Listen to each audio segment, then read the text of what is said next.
Hey, what is up? Welcome to this episode of the Wantrepreneur to Entrepreneur podcast. As always, I'm your host, Brian Lofermento. And if you are interested in scale, if you are interested in freedom, and if you are interested in having more time, then holy cow, you're going to love today's guest. I'm so very excited for my conversation with her here today on the air because I know that she's going to not only teach us a lot, but I would imagine she's going to reshape the way that we view our lives and our businesses. So let me introduce you to today's guest. Her name is Rebecca Whitney. Rebecca has over 30 years of experience helping business owners and leadership teams get the results they want. She's been a part of model building and AI for most of those years, pushing lots of buttons along the way. Her background in marketing, operations, and business ownership across a variety of industries and structures allows her a unique perspective for her clients today. She's bought, sold, merged, and unmerged businesses, from her beloved agency to the sports business she runs with her daughter. She's a lifelong learner and has participated in a variety of incredible programs and frameworks such as VWise, EOS, Business Mastery, and so many more. And we're lucky for all of her background because we're going to get to leverage that and learn from it here today. So I'm excited about this one. I'm not going to say anything else. Let's dive straight into my interview with Rebecca Whitney.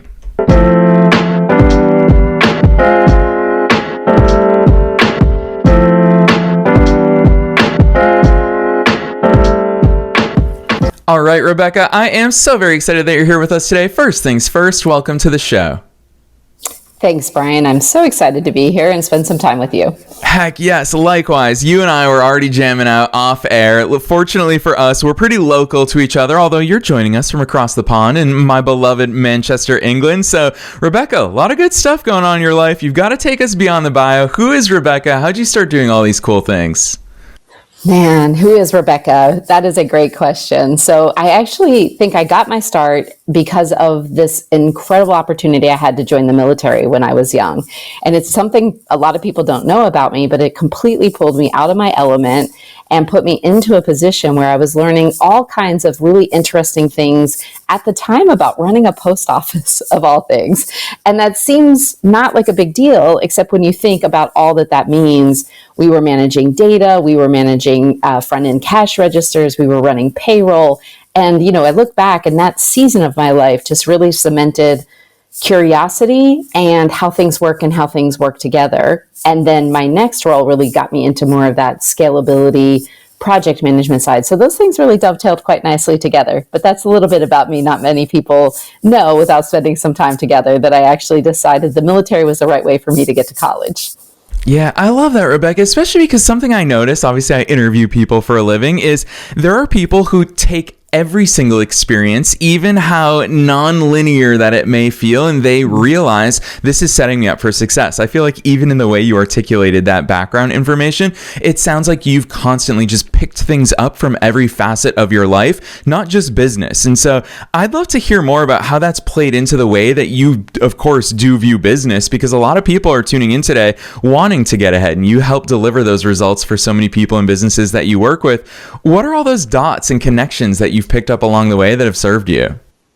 The dots. I recently wrote these down because I was really interested to think through, how did I get to where have gotten to today? And, you know, it started, I remember in the military typing in the addresses of people that were moving to and from the base, and then understanding how that database worked. And that database led me to do direct mail. And anybody who's grown up through direct mail, I have a few of my friends I've connected with, you recognize that was very early model building, especially if you got to work as I did in financial services. And so you just start, you know, if we can train the people who work with us to not just do the thing we want them to do in a business, not just do the job description, but to actually bring in relevant examples from maybe totally different careers that they had. I think that's actually what's helped me, is I've always had that freedom to do it. I've almost always worked with leaders who appreciated that I had worked in the post office, even though I was working, you know, on a bank marketing program, and how those two things, how my information about one could lend itself to the other. And so that freedom and looking for people who actually have really diversified backgrounds. I think we're back to that, but we went through a season where we wanted so much education and so much experience before we would talk to people. And I really love seeing this wave of just pure entrepreneurship and grit really show up, because that's only going to help us as business owners if we can give them the right frameworks to bring that energy to. Yeah, that's one of my favorite words in business and in life is frameworks. Those are the things. I always forget the quote. I should probably just memorize this quote. It's something along the lines of like, when you're in a pressure situation, you'll always fall back to the level of your training. And that's why in sports, we always say, make sure you train how you play, train like it's a game, because you're going to inevitably fall back to that. And that's where frameworks can really catch us when we fall. Rebecca, clearly you're a big fan of frameworks as well. Talk to our audience. For people who haven't drank that Kool-Aid like you and I necessarily have, what are some of those frameworks that have shaped you, and why are frameworks so appealing to you personally? Well, frameworks just give you such a foundation because you can take any industry, any experience that you're going through, any challenge, and if you have the right framework or a flexible enough framework, you take away half the challenge of having the team understand what they're actually facing. So an example of this could be something as simple as in the world of EOS, Entrepreneurial Operating System, they have something called an accountability chart. And that's a framework within their framework around identifying who on the team is responsible and solely responsible for one particular part of the work that needs to be done. Well, if you've never done that, if you've never seen that framework, I'll talk to people and they'll say like, well, org charts are fine, but they don't necessarily work, or our org chart is outdated. When you have a framework that you not only have the language around, the discipline around how to create it, and then the discipline around continuing to follow up with it and make that a real living, breathing document in that example, then there's more clarity, and with more clarity is more speed and more scale. And any of these frameworks, that's just one of them. I've used many others, from developing and understanding your core values to actually one of my favorites is mapping out your entire, functional system of your business to look for the places where you can improve. All of these frameworks, this is actually what I've talked to a lot of leaders, they all feel just more of the same when they're really not. And most of the times we don't understand how frameworks can really help us because we've never sat long enough with one to find the discipline to implement it, and then to see how going slow to go fast is really helpful to every business. Yeah, talk to us more about that, because I always argue, that stat, Rebecca, I'm sure you equally dislike this stat. There's some crazy stat out there that says like 95% of businesses fail within the first 5 years. And the longer, I've been in business since I was 19 years old. So going on 17, 18 years now, which is crazy for me. And along the years, I've realized, Rebecca, with all my turns and inflection points and pivots, that really the only reason why people quit anything is if you don't get results quick enough. So for example, the gym, if every time I went to the gym, Rebecca, I was leaner, had more muscle, I'd go to the gym every single day because it would be directly tied to results. Of course, not many or any things in life or in business are like that. So I argue big time that the reason why people quit is because they just don't get those results soon enough. And so hearing you talk about that within the context of frameworks as well, and then you talk about going slow to go fast, it's counter to what we all want. Why is that so important? Why does that pop up in your work so much? Everything is scale in my work. So I work as both a fractional chief marketing officer, so helping businesses who are trying to scale, as well as in my own sports business. And even in the businesses that I'm looking to grow, scale is one of the most important things. So if we're not thinking through, if we're not slowing down to say, this thing we're creating, have we planned it in a way that we can really, if not set it and forget it, at least set it and not have to come back to it often. So I'll take a typical marketing campaign. I just worked with a team this week. We basically came up with, there's a great new opportunity within their business. We're so excited. This campaign is going to really make a difference for a lot of our prospects and clients in our database. So we planned blog posts and social posts and email posts, etc. But one of the things I trained the team on is, let's keep in mind how we're actually going to number these and create a document where these things are already interlinked, so that when somebody goes to program this within the system, it's incredibly easy. So we might take 2 weeks to build that campaign, right? Because we're making all the nuances, we're checking all the boxes, but it goes to programming and they can have it programmed in a day or two. Versus if you didn't do that, you might be going 5, 6, 7 weeks with there still being questions and maybe even errors in a marketing campaign.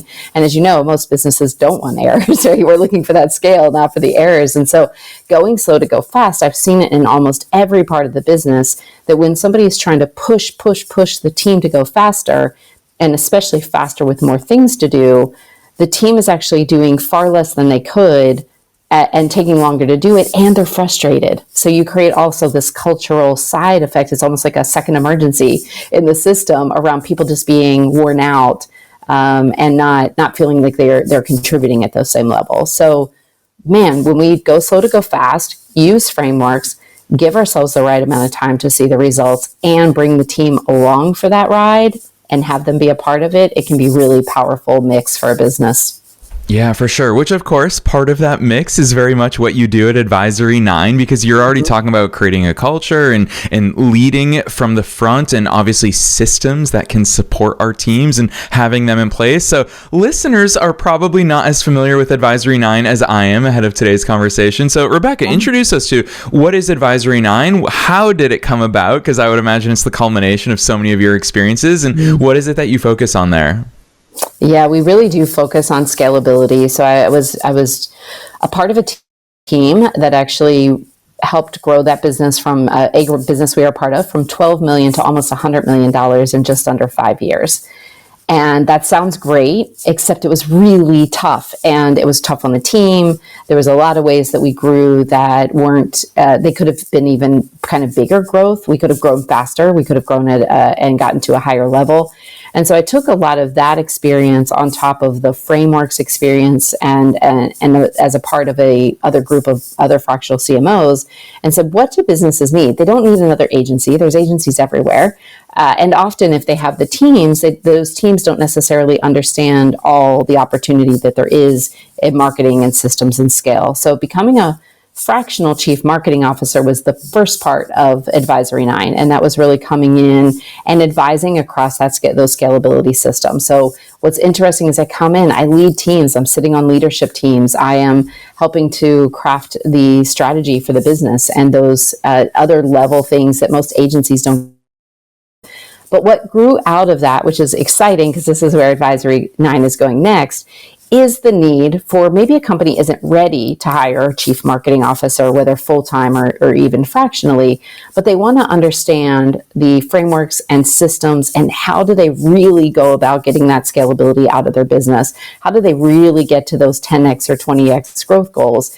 And I'm now taking those frameworks and we're actually converting that into an accelerator that we're really excited and launching in September, where people will not only be able to be a part of that accelerator, but will have topics each month, things that we're actually tackling so that we're not only teaching this focus and this slowing down to go fast, but we're actually helping to hold each other accountable and giving them the support that they need. Not just another course, not just another consultant, but that sweet spot in the middle for the people who really need that extra bit of support, framework, explanation, and accountability. And that's what Advisory 9 is becoming next. Yeah, I love that, Rebecca, especially because one of our founding mottos behind the show is that a rising tide lifts all boats. And it's so funny that we talk so frequently. We have a lot of fractional leaders, fractional COOs, fractional CMOs come on the show, fractional CFOs. Of course, that's a very big need for businesses as well. But whenever I talk to them, I realize it's a shame because the people who need them most can't afford them. And so, bridging that gap and bringing people there, which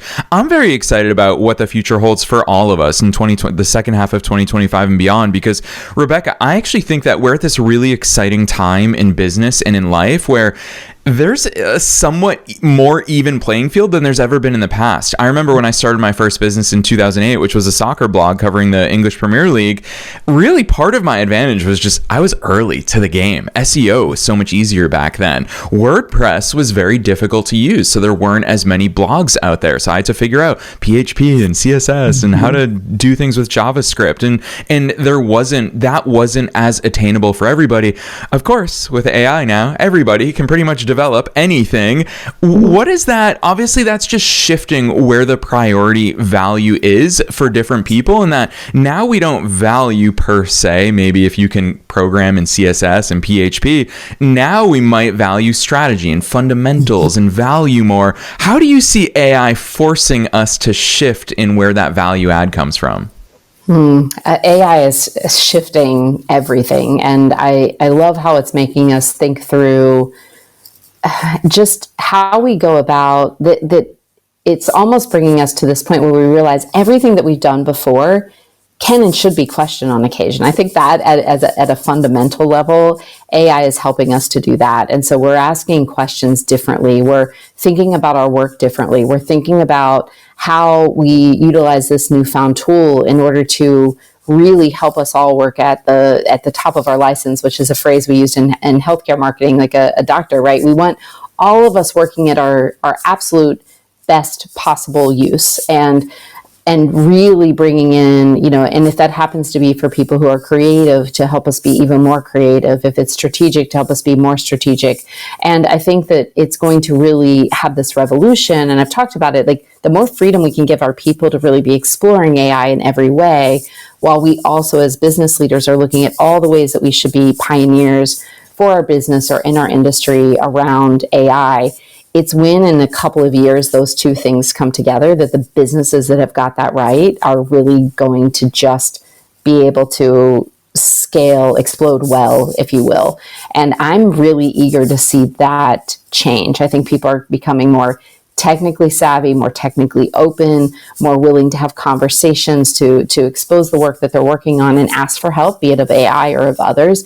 And I think there's just nothing but good that can be coming of that within these business systems and within the businesses really adopting that. Yeah, I love the way that you view that. It's such a healthy and exciting attitude to have towards the future. I very much join you in that camp. I think we're going to have a lot of really cool things in the future that weren't possible for so many people beforehand. It makes me want to ask you, Rebecca, when you're lining up, obviously you're very much in accelerator mode right now. You're very much ramping up the amount of businesses that you can scale and that you can serve and the people that you can reshape their thinking along the way. When you look at the fundamental landscape of a business, obviously there's so many pillars. There's your marketing, there's your offers, there's your ideal customer persona. There's so many things that we talk about in every single business podcast out there. What's that groundwork that you've seen businesses at all different levels of scale? What are the essentials that we have to really hone in on and get right?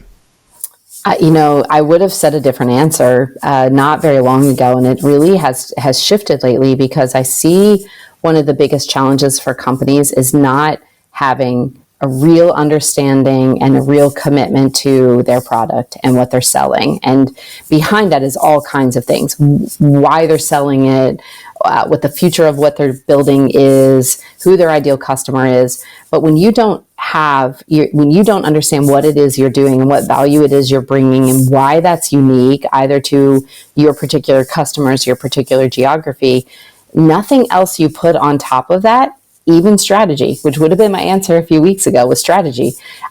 Even strategy lost on top of that. We're all here to do something, as businesses. Now we should be careful. It's kind of like in the days of, building railroads. Instead of building railroads, we should be in the business of transportation, right? We need to be open-minded enough with what we're bringing to market, but without that, or with flailing around that, everything else seems to kind of topple. And so that's one of my key areas. I come in and I have these 9 steps, and product, and then brand, and then strategy. Like, these are things I've reordered them a bit, because I am seeing too many things.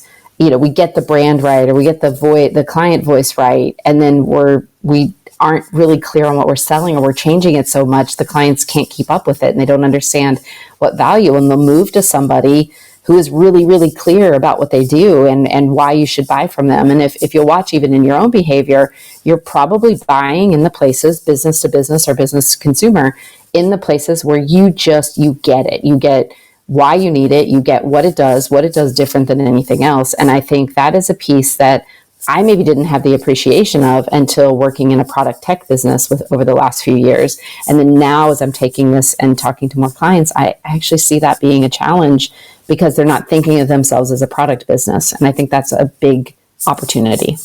Yeah, I want to go a little bit deeper there, because I know you have such an interesting perspective.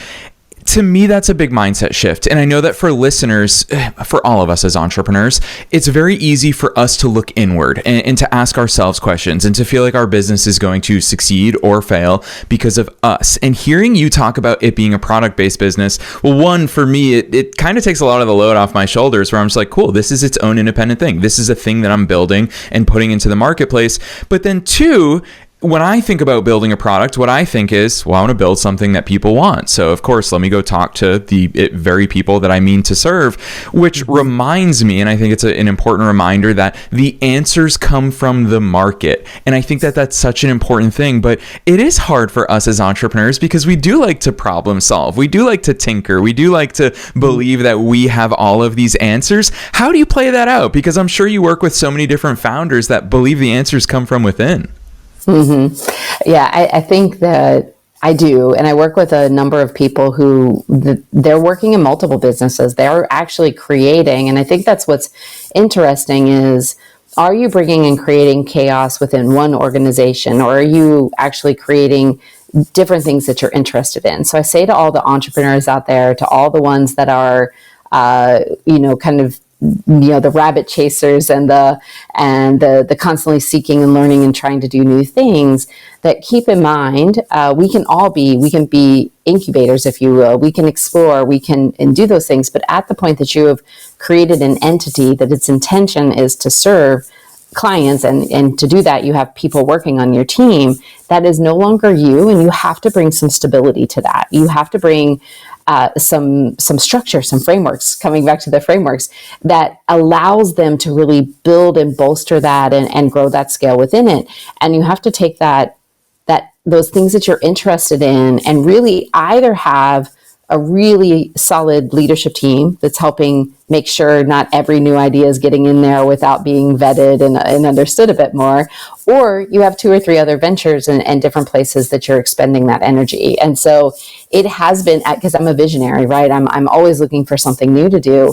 And when you bring that chaos, you have to think about what you're trying to execute versus what you're trying to explore, and keeping those two things a little bit separate, even if it's within the business, a little bit separate, so that the chaos of the exploration can eventually, as you slow down to speed up, can then be executed so much better and at such scale and with such benefit to your customer.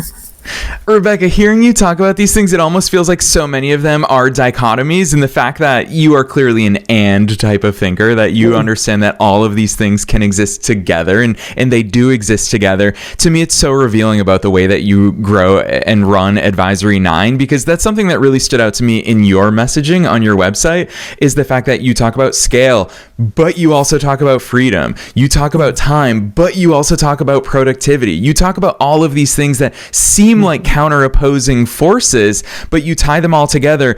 Talk to us about that, because I feel like way too often, especially I'll call out all my fellow entrepreneurial podcasters, I'm guilty of it as well, is that we always act like in order to do more, you have to spend more time, you have to spend more money, you have to really go in. But that's against what I would argue is the very notion of scale, which is doing more with less.